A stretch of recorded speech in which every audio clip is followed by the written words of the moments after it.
Hi, you're watching Sipping Off the Cuff on Tequila Aficionado Media, all of our platforms. I'm Mike Morales. I'm actually playing Nick Fury tonight in St. Pete.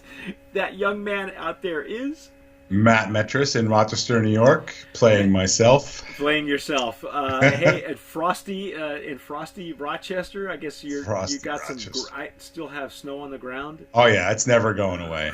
Well, first of all, this is our Happy New Year. I know this is one of our first tastings together for Yeah, 2018, even though we've had a lot of new tequilas coming out and rolling out. So this is and you say we're filming this, we're taping this the day before spring.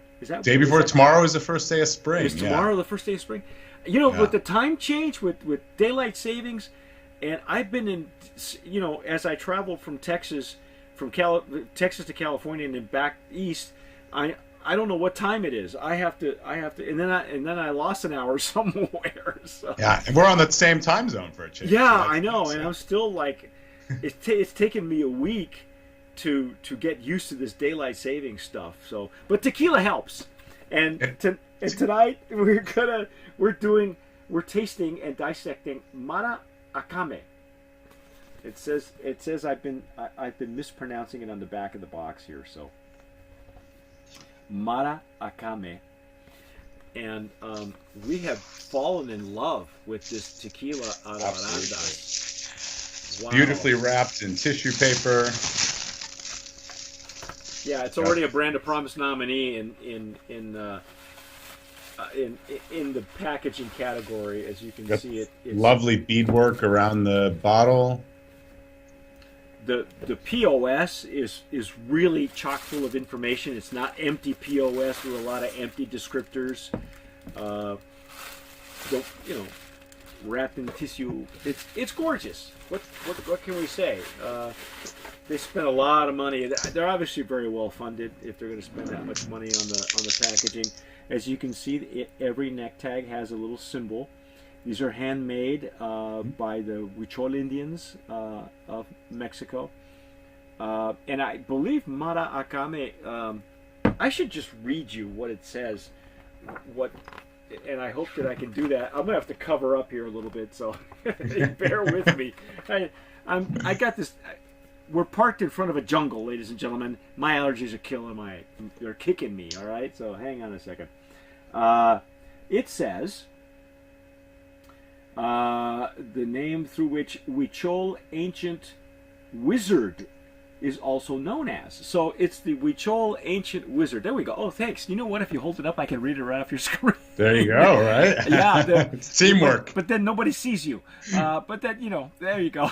It's it's the ancient wizard. So there's something mystical, behind the symbolism and the look. As you can see, the neck tag, the neck tag is so pretty, and they wrap it in twine here on the neck.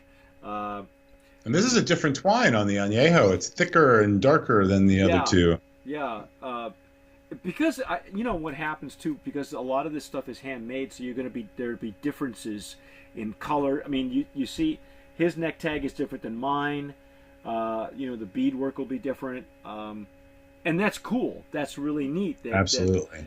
Their POS, their point of sale material, their informational material, their brochures are telling us that they care about the land and the people, and so they from all points, all indications are they're doing this in a much slower pace, and sustainability is important. And if you know any of they're related to the Camarenas.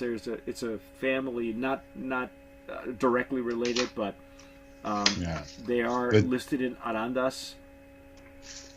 the Don Augustin Camarena branch of the Ah, Camarena family, which the is a very, very uh, they're a prominent famous, family. prominent. That's the word They're I a was very looking for. prominent Yeah. family. As a matter of fact, Carlos Camarena, who I know, and had the pleasure of meeting Felipe Camarena finally, of G4 fame. But Carlos told me that the Camarena family are one of the founding fathers of Arandas.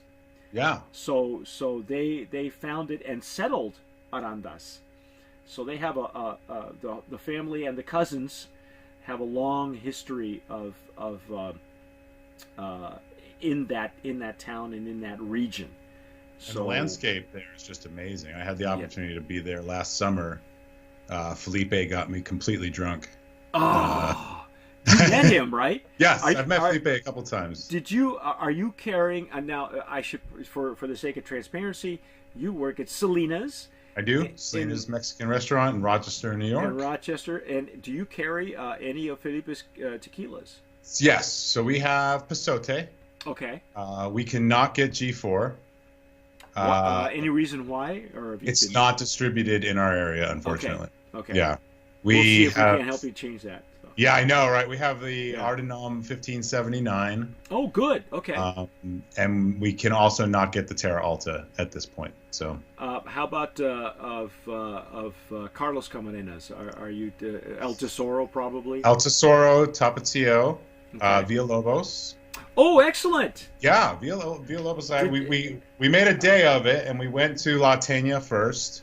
And then we went to El Pendio, and then by the end of the day, we took we have our owners own another restaurant, so we took the bar managers, the GMs, the chefs from both restaurants. We made a big trip out of it, and we were down, in Jalisco for about 5 or 6 days, and Arandas was a great day. Arandas is a great one of my it was a very memorable trip to Arandas, and there's a lot of history and a lot of wonderful tequilas that come out of that area. Yeah, absolutely. Wow. Well, I'll see what we can do about G4. Yeah, right. Let's make it happen. Yeah. But in the meantime, we have Maracame, and this is the Anejo. Do we know now again? For an Anejo, this is kind of light. Yeah, 18 months is what it says in the POS. Okay. We noticed that the Reposado was making a statement. So the trend continues with some quality tequilas. The Reposado for the longest time was an afterthought, almost similar to what I consider the Cristalino Anejo is becoming an afterthought or a trend that we're seeing because it's going to be a category, an official category. If it isn't already, it will be. But these reposados, this reposado for Maracame was very whiskey forward. It was very whiskey forward. There's a lot of barrel notes, a lot of caramel and oak and vanilla and that sort of thing. The legs on the Añejo here are really impressive. She's pretty though. She's I'm kind of getting lost in the glass. I know, huh? You can tell we're geeks when we start doing that. Look at how it beats up and sheets it. Because you can tell a lot by even before you smell it or taste it, you can tell a lot by how it looks and how it reacts to the glass. Both these glasses, of course, are designed for tequila and or mezcal. So, and this one has had its heyday. We're hoping again that this is the Jarrito glass that we're hoping is picked up and becomes more universal. If you've been following us, you know that last year we used it a lot in our tastings, Rick and I, and we're hoping that the rest of our TJs will be getting samples of these very shortly. So, and which would be great because I'd love to get everybody's opinion on how it is versus the Riedel. Well, I can tell you right now, Alex, our founder, almost exclusively uses Glencairns. Really? Yeah, he's replaced all his Riedels with Glencairns, and this one is very similar. The uses I like it because it gives us a chance to be, as a sipping glass, it allows you to be much more intimate with your pour, and you can see I don't need a whole lot to get a lot. Because I would pour like you. There would be an imaginary line in a Riedel. Well, the imaginary line is here, right? That's where you're that's especially with blancos. But in order to do a tasting, we would need more of a sample, and with these jarritos, it's just you need oh my God. Oh wow, yeah. Oh, you need very little, to get that sudden, to get all the barrel notes on. Very sweet. Again, there's that honey caramel. It's sweet on the nose, almost like some baking spices, almost. Yeah, I can get that. Yeah. And I don't know about you, Mike, but I'm getting a little bit. I'm getting more vegetation than we did with the Reposado. I haven't sensed it yet, but I'm looking for it. Because the Repo was so whiskey forward.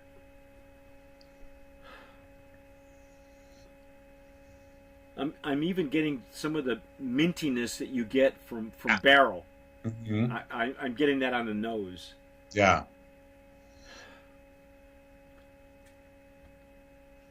Oh, there's like a honey. There's caramel. Yeah, it's got a lot of sweetness to it in the aroma.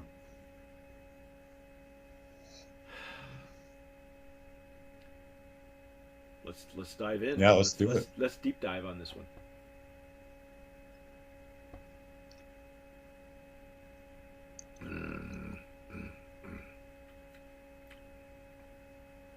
Oh, wow. Yeah. This first impression, this is the most stereotypically tequila tasting of the three. Like the Blanco did not taste like tequila at all, almost. There was almost no agave note to it. And the Reposado had so much barrel forward that the agave, you didn't get any. I'm getting some agave this time. Yeah, this is there's a it finishes a lot stronger. It's almost okay. It's almost as if it's finishing dry. Yeah, I can see that. So even though it's uncharacteristic, I think doesn't tell me, am I wrong? Does when we're talking about bourbon, it goes in dry but finishes sweet. Mm-hmm. Whereas a whiskey goes in sweet and finishes dry. Is that correct? Mm-hmm. Okay, because Matt is the bar manager for Selena's Mexican restaurant in Rochester, so he has a lot of experience with not just tequilas in general, but he and I have done some mezcals as well as mezcals and other spirits, because you have to be well-rounded. When you're the bar manager. Yeah. Full disclosure, we don't do as much whiskey and gin and vodka as we do agave spirits. Oh, good. That's good. But you've been to Scotland, so I did. Aye, laddie. Well, back from Scotland last year, and if you feel free, by the way, if you would like to write a little bit about your experience in Scotland, be aware that you can and submit that to us, because I think the people who watch us really want to see how well-rounded you guys are, our TJs, our tequila jockeys, because one of our other tequila jockeys, Jim Johnston, spent some time in Ireland because that's where his family's from, and he actually finally got around after a year, wrote up an article on margaritas in Ireland. Really? So okay. Yeah, so you haven't seen it yet, but you might want to check out the website. Yeah. And so he wrote a little piece about having spent some time and made the first actual margarita at this historic Irish bar. In Ireland, and so feel free if you want to, submit a little Scotland, so a little equal time. I will be honest with you. I did see a tequila bar in Inverness, but I did not seek out any margaritas while I was there because I was in Scotch country. Okay. Well, so you didn't venture in other words. I did not. Oh, we had limited drinking time, unfortunately, because it was a family trip. But okay. Next time. That's understandable. Yeah. But now you know where to go. You pre-shopped, so next time you go out. Yeah, exactly. My 6-year-old already has very discerning taste when it comes to tequila. So there you go. Yeah. We have a 10 and a 13-year-old, and they love we have an aroma kit that was given to us by Ana Maria Romero Mena, and they love going through all the vials of this is honey and this is spice and this is, so they've learned to pick stuff out from just the aromas. Sure, absolutely. And and they do it better than I do. I've just you and I probably because we have a little bit more experience because we've been doing this for so long, but. Um, okay, so that being said, the finish on this is a lot drier than I Yeah, expected. it is. It is. It's very mentally confusing almost because I'm getting the dryness in the back of my throat, Mm-hmm. but in the front of my tongue, I'm still tasting that sweetness, like the honey and the at the same time, and it's really really interesting juxtaposition between the two. Now I'm not getting dried fruit. I'm Mm-mm. not getting any like raisins or cranberries or dates or anything like that. Sure. I would probably, if they ever came out with an extra añejo, chances are that's what I would pick out. But it does have a dry finish, Yeah. so it's I think, like you said, it's very stereotypical of the Yeah. añejo. And But it's coating my palate. I can sense that. Um, And this is interesting. In their POS and the tasting notes, they say the finish presents suggestions of figs and dates, vanilla cola, pepper, and chalk. Chalk is not a descriptor you see very often. But I can almost get that chalkiness taste in my mouth. there's more of a dryness. So Yeah. for me, it's almost like a bitter chocolate or a cocoa. Yeah, like a You cocoa know? powder. Yeah. Yeah. Even borderline tobacco. Okay. I don't get any dried fruit, but that doesn't mean anything. I mean, it may need to open up a little bit more for me. If I drop it in the other glass, I might sense it Sure. more. Yeah. I didn't get any dried fruit. I normally get those. You know, oddly enough, I see a lot more of or sense a lot more of the dried fruit if it's a darker añejo.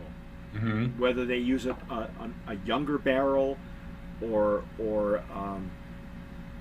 it's aged a little bit longer, maybe. I don't know. Yeah. Um, We don't know much about the barrel other than they say that it's a charred American white oak.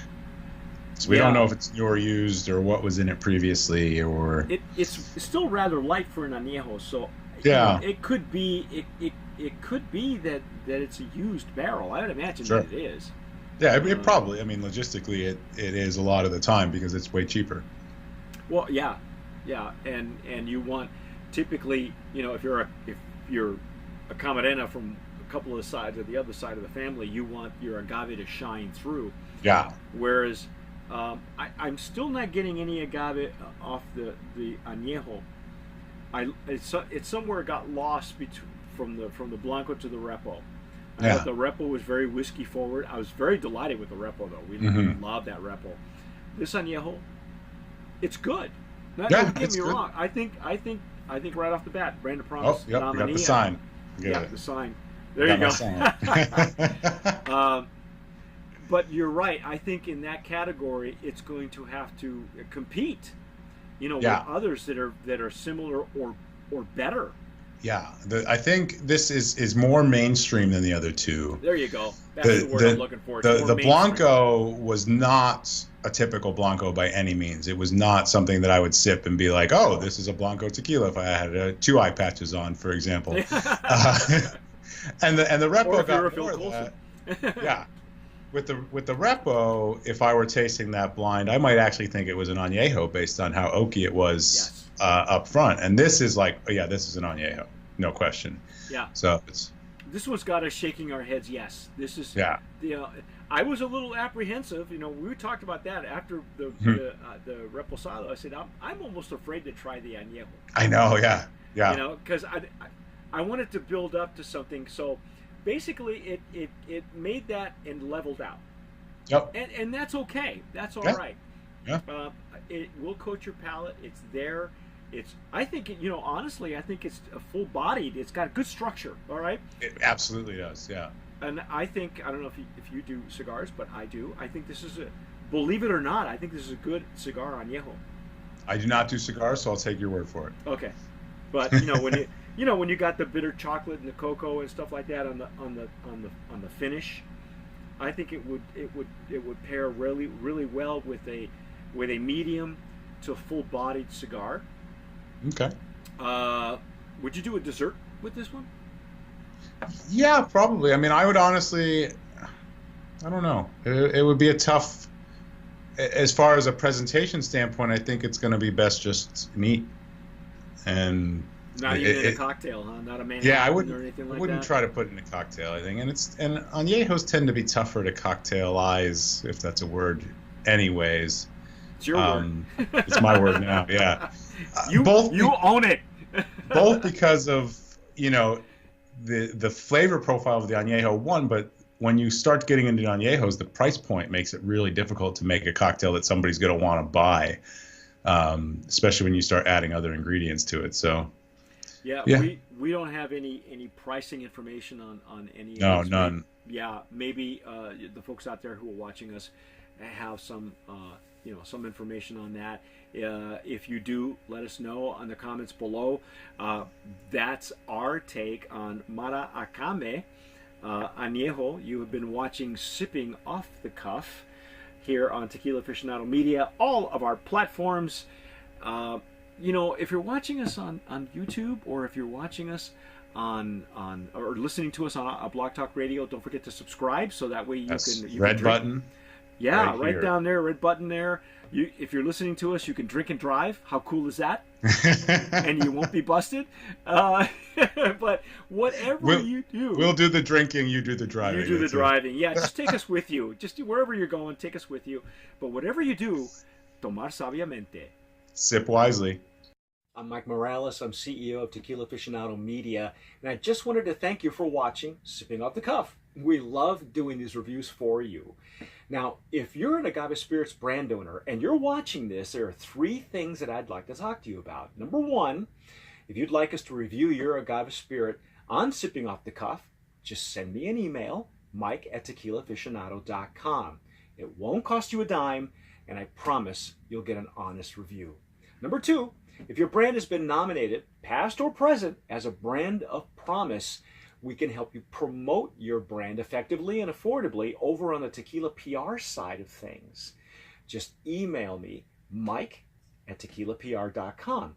And number 3, if your brand has ever been a Brand of Promise nominee or a winner, you automatically qualify with us, or to go with us, on our next promotional tequila tour. So shoot me an email, tours@tequilaaficionado.com, and I'll send you all the details on our upcoming tequila tour.